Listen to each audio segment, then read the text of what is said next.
हर दिन लगभग 1500 उड़ानें अमेरिका से यूरोप जाती हैं और उनमें से अधिकांश अटलांटिक महासागर के ऊपर इस विशेष मार्ग का उपयोग करती है। यह जहाज़ों का एक अदृश्य राजमार्ग है जिसमें सभी जहाज एक दूसरे से 60 किमी की दूरी पर आगे पीछे उड़ते हैं। किनारे पर इनकी दूरी 30 किमी है, जबकि ऊंचाई पर ये एक दूसरे से केवल 1000 फीट ऊपर हैं, यानी करीब 305 मीटर। आपने खुद इसका अनुभव किया होगा या फिर आपने कोई वीडियो देखा होगा जिसमें आसमान में कई जहाज एक दूसरे के बेहद करीब हैं। यह विशेष रूप से अमेरिका से यूरोप की उड़ानों में देखा जाता है, जिसमें इस अदृश्य राजमार्ग का उपयोग किया जाता है। लेकिन सवाल यह है कि जब पूरा आसमान खाली है तो बेहद जोखिम भरी स्थिति में पायलट एक दूसरे के करीब क्यों रहते हैं और इस खास रास्ते का ही इस्तेमाल क्यों करते हैं। मिक्स टीवी के वीडियो में आपका फिर से स्वागत है। जहाजों का यह अदृश्य राजमार्ग लगभग 100 वर्ष पहले पाया गया था। 1920 में वासाबुरो ओशी नामक एक जापानी मौसम विज्ञानी ने अनुसंधान उद्देश्यों के लिए आकाश में कई मौसम गुब्बारे भेजे। उन्होंने देखा कि 30,000 से 40,000 फीट की ऊंचाई पर आसमान में एक अदृश्य शक्ति है जो गुब्बारों को बेहद तेज गति से पूर्व की ओर ले जाती है। दुनिया ने उनके शोध पर ज्यादा ध्यान नहीं दिया, लेकिन फिर 25 साल बाद द्वितीय विश्व युद्ध में एक ऐसी घटना घटी जिससे दुनिया ने जापानी वैज्ञानिक के शोध को गंभीरता से लेना शुरू कर दिया। अप्रैल 1945 में 6 दोस्त पिकनिक के लिए अमेरिकी राज्य ओरेगन गए। जब उन्होंने जंगल में एक बहुत बड़ा गुब्बारा पड़ा देखा, उन्होंने उत्साहित होकर इसे खींच लिया, लेकिन उन्हें नहीं पता था कि यह वास्तव में कितना खतरा पैदा करने वाला था। उस गुब्बारे में एक बम था जो हिलते ही फट गया और 6 दोस्तों की जान चली गई। पूरे अमेरिका में ऐसी कई और घटनाएं सामने आईं। जब जांच की गई तो पता चला कि ये गुब्बारे जापान ने 10,000 किलोमीटर दूर प्रशांत महासागर के पार छोड़े थे। जापान ने 2-4 नहीं बल्कि करीब 9,000 बैलून बम लॉन्च किए थे, जिनमें से 300 उसके निशान। जापान ने वासाबुरो ओशी के शोध का लाभ उठाया और इन गुब्बारों को लॉन्च किया जो तेज हवाओं में अमेरिका तक पहुंच गए। तब से 30,000 से 40,000 फीट की तेज हवाओं वाली इस सुरंग को जेट स्ट्रीम कहा जाता है। लगभग 1 वर्ष तक ये हवाएं 250 किलोमीटर प्रति घंटे की अधिकतम गति से पूर्व की ओर चलती हैं। इन्हें उत्तरी गोलार्ध के साथ साथ दक्षिणी गोलार्ध में भी देखा गया है। वे एक ट्यूब के आकार में यात्रा करते हैं जो कई 100 किलोमीटर चौड़ी होती है, जबकि 4 किलोमीटर मोटी होती है। और आश्चर्य की बात यह है कि इनका कोई निश्चित स्थान भी नहीं है।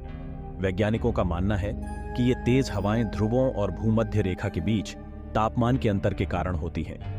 जब भूमध्य रेखा की गर्म हवा ध्रुव की ओर चलती है तो जेट स्ट्रीम का निर्माण होता है, लेकिन अगर हवा भूमध्य रेखा से उत्तरी ध्रुव तक जाती है तो उसे दक्षिण से उत्तर की ओर जाना चाहिए। लेकिन ये जेट स्ट्रीम पश्चिम से पूर्व की ओर क्यों यात्रा करती है? इसका सबसे बड़ा कारण पृथ्वी का घूर्णन है। हमारी पृथ्वी वामावर्त दिशा से अर्थात पश्चिम से पूर्व की ओर लगभग 1600 किमी प्रति घंटे की गति से घूम रही है। उत्तरी और दक्षिणी गोलार्ध में इन तेज हवाओं को ध्रुवों की ओर जाना चाहिए, लेकिन पृथ्वी का घूर्णन उन्हें पश्चिम से पूर्व की ओर जाने के लिए मजबूर कर रहा है। अब हम अपने मुख्य प्रश्न पर आते हैं कि एक दिन में 1500 विमान अटलांटिक महासागर के रास्ते अमेरिका से यूरोप तक की यात्रा क्यों करते हैं? 1952 में एयरलाइन पायलटों ने जेट स्ट्रीम्स पर ध्यान देना शुरू किया। जिस प्रकार जेट स्ट्रीम प्रशांत महासागर में पाई जाती है, जेट स्ट्रीम अमेरिका से यूरोप की यात्रा के दौरान अटलांटिक महासागर में भी पाई जाती है। यात्रा के दौरान पायलट जानबूझकर विमान को जेट स्ट्रीम में ले गए क्योंकि 250 किलोमीटर प्रति घंटे की रफ्तार वाली हवाओं ने विमान को आगे धकेल दिया था। इससे विमान की गति बढ़ गई, अशांति कम हो गई और जाहिर तौर पर काफी ईंधन की बचत हुई। इसी तरह अगर आपको यूरोप से वापस अमेरिका जाना है तो पायलट किसी दूसरे रास्ते का इस्तेमाल करेंगे, लेकिन जेट स्ट्रीम से दूर रहेंगे क्योंकि अब ये हवाएं विपरीत दिशा में थीं, जिसका विमान पर उल्टा प्रभाव पड़ा। समय बीतता गया और एयरलाइन उद्योग तेजी से बढ़ता गया। अब सभी पायलट पूर्व की ओर जाने के लिए जेट स्ट्रीम का उपयोग करने लगे। लेकिन सबसे बड़ी समस्या जेट स्ट्रीम में बढ़ता ट्रैफिक था, जो दुर्घटनाओं का कारण बन सकता था।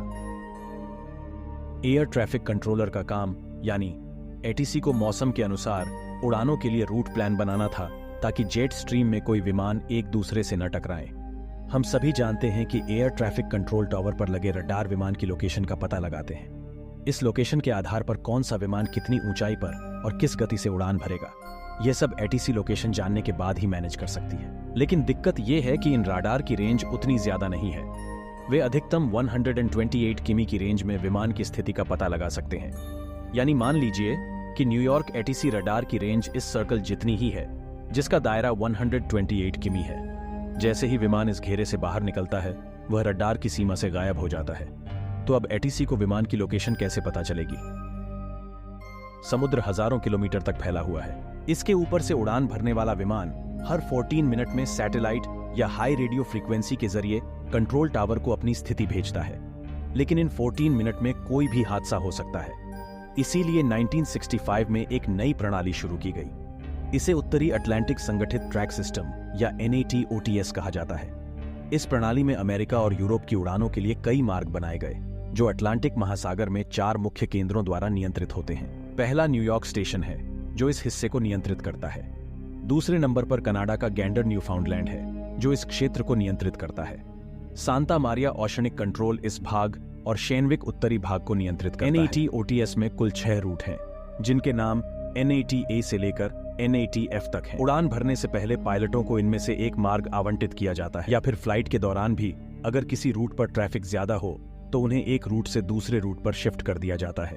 ये रूट खासतौर पर इसलिए बनाए गए हैं ताकि ट्रैफिक बंट जाए और यूरोप जाने वाले विमानों को टेलविंड मिल सके। टेलविंड वह है जो विमान के पीछे से आती है और उसे धक्का देती है। इन मार्गों को अधिक कुशल बनाने के लिए मौसम उपग्रहों की सहायता से जेट स्ट्रीम का स्थान दिन में 2 बार देखा जाता है और फिर मार्गों को तदनुसार अनुकूलित किया जाता है। जैसा कि आप इस लाइव पवन मानचित्र पर देख सकते हैं, बाईं ओर संयुक्त राज्य अमेरिका है, दाईं ओर यूरोप है और बीच में संपूर्ण अटलांटिक महासागर है। समुद्र तल पर अटलांटिक महासागर के केंद्र में 22 किमी प्रति घंटा की गति से हवा चलती है। ये पूरा सफेद हिस्सा जो आप देख रहे हैं, वो असल में एक जेट स्ट्रीम है, जो अमेरिका से लेकर यूरोप तक फैल रही है। NATOTS के 6 मार्गों को इस जेट स्ट्रीम के अंदर रखा गया है, ताकि अगर 5 या 10 मिनट तक विमान की लोकेशन ATS को अपडेट न हो, तो विमान का ऑटो पायलट सिस्टम NATOTS के रूटों की स्थिति के अनुसार उसकी गति, ऊंचाई और अक्षांश को बनाए रख सके।